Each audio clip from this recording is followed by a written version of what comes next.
بسم اللہ الرحمن الرحیم۔ حیرت کدا کے معزز ناظرین کو حیرت کدا کا السلام علیکم۔ معزز ناظرین، آج ہم میں سے کون جانتا ہے کہ پاکستان کے لیے لازوال محبت و احسار کا جذبہ رکھنے والی ایک عظیم خاتون نے اپنی مد مقابل 4 عالمی طاقتوں سے ایک قانونی جنگ لڑ کر 15 لاکھ ایکڑ سے زائد رقبے پر مشتمل گوادر جیسی اہم ترین کوسٹل اسٹیٹ پاکستان میں ضم کروائی تھی۔ آج کی یہ ویڈیو اسی عظیم ہستی کے نام، لیکن اس سے پہلے ہمارے چینل کو سبسکرائب کر لیجئے اور ساتھ بنے گھنٹی کے بٹن کو دبا دیجئے تاکہ ہماری ہر نئی آنے والی ویڈیو سب سے پہلے آپ دیکھ سکیں۔ اس سے ہمیں مزید اچھی ویڈیوز بنانے کا حوصلہ ملے گا۔ گوادر اسٹیٹ 18ویں صدی کے خان آف کلات میر نصیر نوری بلوچ کی ملکیت تھی۔ 1763 میں عمان کا حکمران اپنے بھائی سے شکست کھا کر دربدر ہوا تو اس نے خان آف کلات سے جائے پناہ کی درخواست کی۔ خان آف کلات نے اس کی درخواست قبول کر لی اور ایک معاہدے کے تحت 24 مربع میل پر پھیلا ہوا گوادر سلطان آف عمان کو سونپ دیا۔ اس نئے معاہدے کی روح سے یہ طے پایا تھا کہ گوادر حسب دستور خان آف کلات کی جاگیر میں ہی شامل رہے گا اور ریونیو کا وہ آدھا حصہ جو خان صاحب کو جاتا ہے اب خیر سگالی کے طور پر سلطان آف عمان کو دیا جائے گا تاکہ وہ اپنی گزر اوقات بآسانی کر سکے۔ اس دوران 25 سال کا عرصہ گزر گیا اور خان آف کلات اور سلطان آف عمان کی وفات کے بعد خان صاحب کے ورثا نے عمان سے گوادر کا قبضہ مانگ لیا اور دونوں پارٹیوں کے درمیان چپکلش شروع ہو گئی۔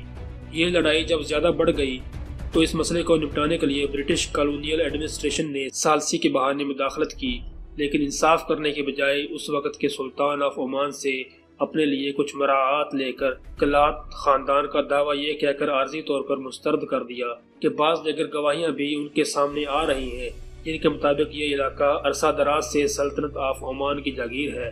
بہرحال حتمی فیصلہ کسی کے حق میں بھی نہیں کیا۔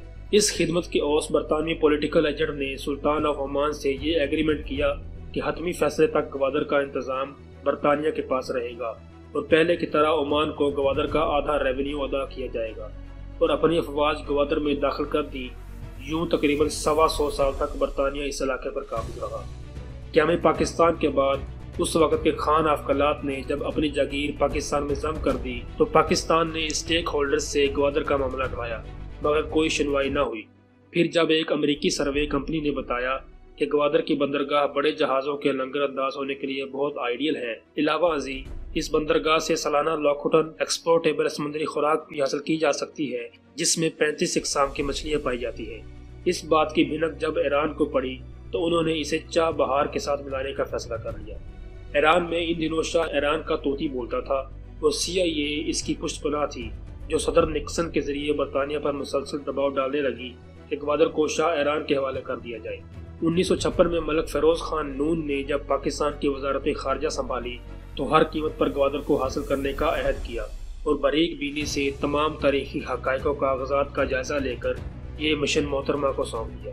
ان نازک حالات میں یہ پیکر اخلاص خاتون ایک چیمپئن کی طرح سامنے آئی اور برطانیہ میں پاکستان کی لابنگ شروع کی۔ انہوں نے بھرپور ہوم ورک کر کے یہ کیس برطانیہ کے سامنے رکھا تاکہ ہاؤس آف لارڈز سے منظوری لے کر گوادر کا قبضہ واپس لیا جائے۔ کیونکہ کلات خاندان کی جاگیر اب پاکستان کی ملکیت تھی، لہٰذا ان کے اس حصے کی وراثت پر بھی اب پاکستان کا حق تسلیم ہونا چاہیے۔ محترمہ نے 2 سال پر محیط یہ جنگ تلوار کی بجائے محض قلم، دلائل اور گفت و شنید سے جیتی، جس میں برطانیہ کے وزیر اعظم میکملن جو ملک صاحب کے دوست تھے انہوں نے کلیدی رول ادا کیا۔ عمان کے سلطان سعید بن تیمور نے حامی تو بھر لی مگر سودے بازی کا اندھیا دیا۔ ملک صاحب جب وزیر اعظم بنے تو انہوں نے گوادر کے معاملے میں ابھی نہیں تو کبھی نہیں کا نعرہ لگایا۔ 6 ماہ کے اصاف شکل مذاکرات کے بعد عمان نے $3 ملین کے عوض گوادر کا قبضہ پاکستان کے حوالے کرنے پر رضامندی ظاہر کر دی۔ اس رقم کا بڑا حصہ پرنس کریم آغا خان نے بطور ڈونیشن دیا اور باقی رقم حکومت پاکستان نے ادا کی۔ 2 سال کی بھرپور جنگ کے بعد 8 ستمبر 1958 کو گوادر کا 24 مربع میل یا 15 لاکھ ایکڑ سے زائد رقبہ پاکستان کی ملکیت میں شامل ہو گیا۔ سن 2002 میں جنرل مشرف نے گوادر پورٹ تعمیر کرنے کا منصوبہ بنایا جو مختلف مراحل سے گزرتا ہوا اب سی پیک کی شکل اختیار کر چکا ہے اور بلا شبہ پاکستان کے لیے ایک روشن مستقبل کی امید ہے۔ آج ہر کوئی گوادر پورٹ اور سی پیک کا کریڈٹ تو لینا چاہتا ہے مگر اس عظیم محسن پاکستان کا نام کوئی نہیں جانتا جس نے دنیا کے 4 طاقتور اسٹیک ہولڈرز برطانوی پارلیمنٹ، CIA، ایران اور عمان سے چمکی جنگ لڑ کے کھویا ہوا گوادر واپس پاکستان کی جولی میں ڈال دیا۔ ناظرین، اس ملک میں جہاں ایک نلکا لگا کر بھی اس کا ڈھول پوری قوم کے آگے پیٹا جاتا ہے، وہاں ان اعلیٰ ظرف ہستیوں نے اپنی اس بے مثال کامیابی کا ملک گیر جشن محض اس لیے نہیں منایا کہ سلطان آف عمان کی عزت نفس مجروح نہ ہو۔ یہی وجہ ہے کہ قوم آج اس جوڑے کو جانتے ہیں، نہ ان کے عظیم کارنامے سے واقف ہے۔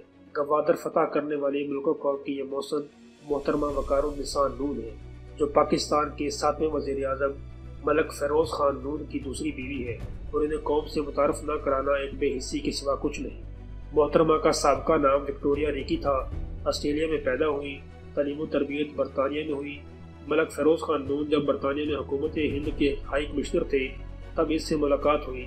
ملک صاحب کی دعوت پر حلقہ بگوش اسلام ہوئی اور ممبئی میں ان کے ساتھ شادی کی اور اپنا نام وکٹوریہ سے وقار النساء نون رکھ لیا، اس لیے انہیں وکی نون بھی کہا جاتا ہے۔ وقار النساء گرلز کالج راولپنڈی اور وقار النساء اسکول ڈھاکہ کی بنیاد بھی انہوں نے ہی رکھی۔ حلال احمر کے لیے گراں قدر خدمات انجام دی۔ ضیاء الحق کے دور میں بطور منسٹر ٹورزم کے فروغ کے لیے دنیا بھر کو پاکستان کی طرف بخوبی راغب کیا۔ پاکستان ٹورزم ڈیولپمنٹ کارپوریشن انہی کی ایک نشانی ہے۔ پاکستان کی محبت میں ان کا جذبہ بڑھاپے میں بھی سرد نہ پڑا۔ برطانیہ میں مقیم ان کی بے اولاد بہن کی جائیداد جب انہیں منتقل ہوئی تو اس فنڈ سے انہوں نے وکی نون ایجوکیشن فاؤنڈیشن قائم کیا، جو آج بھی سماجی خدمات کا چراغ جلائے ہوئے ہے۔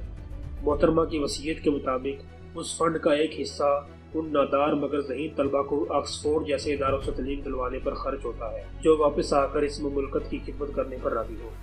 محترمہ وقار النساء نون طویل علالت کے بعد 16 جنوری سن 2000 میں اپنے خالق حقیقی سے جا گئی۔ ایک عمرہ کے بعد انہوں نے وصیت کی تھی کہ مجھے غیر سمجھ کر چھوڑ نہ دینا، بلکہ میری تدفین بھی ایک کلمہ گو مسلمان کی طرح انجام دینا۔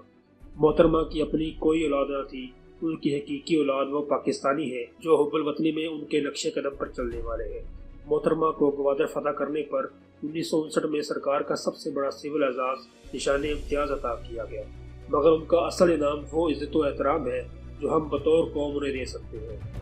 آور بیکنز اور نوائے وقت کے ایک مضمون کے مطابق محترمہ وقار النساء نون کے سوا کوئی پرائم منسٹر، کوئی صدر، کوئی جرنیل، کوئی وزیر، مشیر، سفیر ایسا نہیں جو گوادر فتح کرنے کا یہ عظیم کریڈٹ لے سکے۔ سابق وفاقی سیکرٹری اطلاعات رشید چودھری صاحب کہتے ہیں، وہ مادر مہرباں تھی جو ہمارے ساتھ سگی ماں سے بھی بڑھ کر پیار کرتی تھی۔